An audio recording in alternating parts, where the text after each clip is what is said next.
Welcome back to InternDesign's web development series.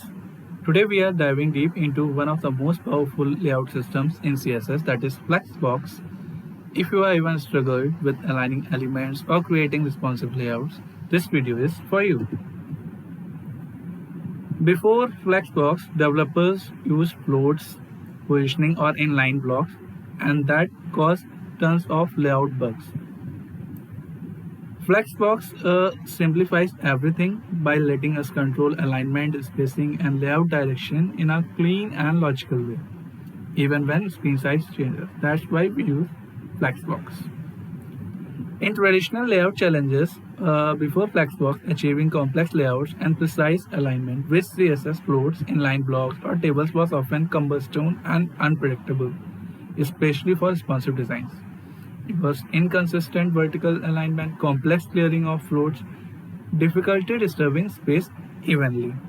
So to resolve this, Flexbox is the modern one and it is a modern solution for that.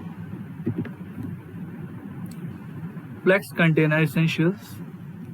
So let's start by turning a container into a Flex container using just one line of CSS. So to begin, we can declare a Flex container which establishes a Flex formatting context for its direct children, that is Flex items. So for that we have to use CSS display Flex only. This property turns any HTML element into a Flex container, enabling Flexbox properties for its children. Main axis versus cross axis.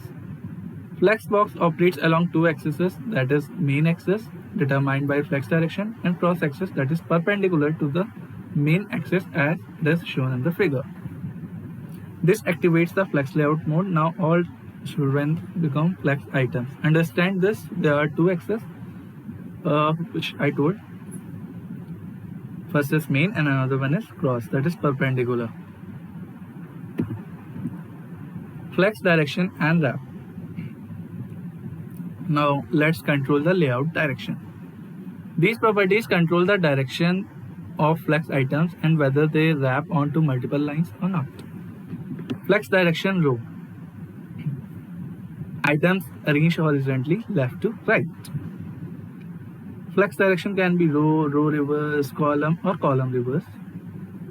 Flex direction column items arranged vertically from top to bottom. Flex wrap items wrap to the next line if they exceed container width. Flex wrap, no wrap, all items stay on one line, potentially overflowing. It is default. So flex wrap lets items wrap when there is not enough space. By default, it's no wrap. Use a box visible to show. So here you can see a box visible inside where I have shown a flex direction.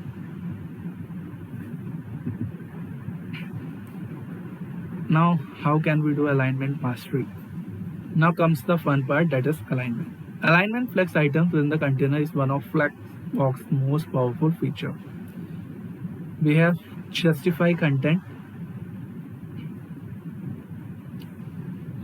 align flex items along the main axis, flex start items at the start of the main axis, flex end items at the end of main axis, center items centered along the main axis, space between items with space between them, first and last items flush with edges, space around it provide items with equal space, space evenly items with equal space between and around them. Align items. Flex items along the cross axis. Justify content uses main axis and align items uses cross axis. Flex start items at the start of the cross axis. Flex end align items at the end of the cross axis, and centered the item along the cross axis. Baseline items align according to their baseline. Stretch items stretch to fill the container. These control horizontal and vertical positioning of items inside the flex container. So flex item properties, or we can say flex item measure. Flex items also have superpowers that is known as flex item magic. Let's go over them one by one. So like we have flex grow 1, flex shrink 0, flex spaces 150 pixel, order 1, align cell, center. These are the properties for an item. Flex grow defines the ability for a flex in to grow if necessary. Flex shrink defines ability for a flex item to shrink if required or if necessary. Flex basis defines the default size of an element before remaining space is distributed. Order controls the order in which flex items appear, and align cell overrides the align items for a single flex item. So flex grow, how much if it grows? Shrink, it shrinks if space is tight.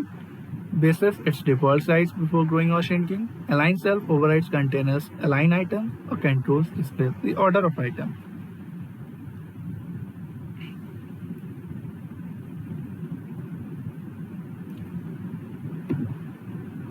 So let's move to real life use case. So Flexbox is ideal for common web components. Let's build a responsive web navbar with logo, menu and button. So here is the navigation bar. Create a flexible navbar that adapts horizontally on large screen and stacks vertically on smaller ones. Navbar display flex, justify content space around, flex wrap, nav item padding, and it is responsive card grid to make a responsive card grid as well. So arranges a grid of content cards that reflows from multiple columns to a single column on mobile devices. So by that we can create a gallery system. So let's move to VS Code and I will show a navbar here. So here's a navbar. Here I have used navbar as a class name where display is flex, justify content, property of a flexbox, align items, center. This for menu display flex, gap 20 pixel, list title, list style is null.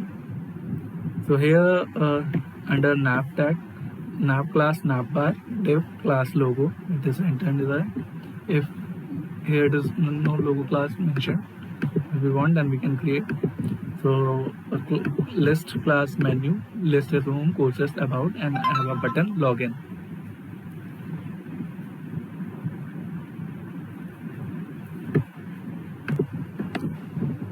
So let's check the output here. Here you can see a navbar intended as a logo and home courses about as list and login button. So have spaces around and covers equal spaces all around. So this is the real life use of a flexbox. That's why we use flexbox instead of using floats. So this is all about CSS flexbox. We will discuss in detail with a real-time project that we will start soon. So let's recap what we learned today. Flex container, that is display flex and have properties, flex direction, flex wrap, justify content, align item. Second is flex items that have properties, flex grow, flex shrink, flex basis, order, align cell. So we learned about container versus item properties, access based alignment, real life layout implementation. So as a practice task, you have to create a 3-card layout with equal height boxes and buttons aligned at the bottom using Flexbox. Share your screenshot on LinkedIn and tag intern Desire. Practice task with a build a responsive pricing card layout using Flexbox, ensuring it's adapts gracefully to different screen sizes. Next topic will be CSS grid system. Visit Intern Desire on YouTube for more tutorials. Till then, thank you.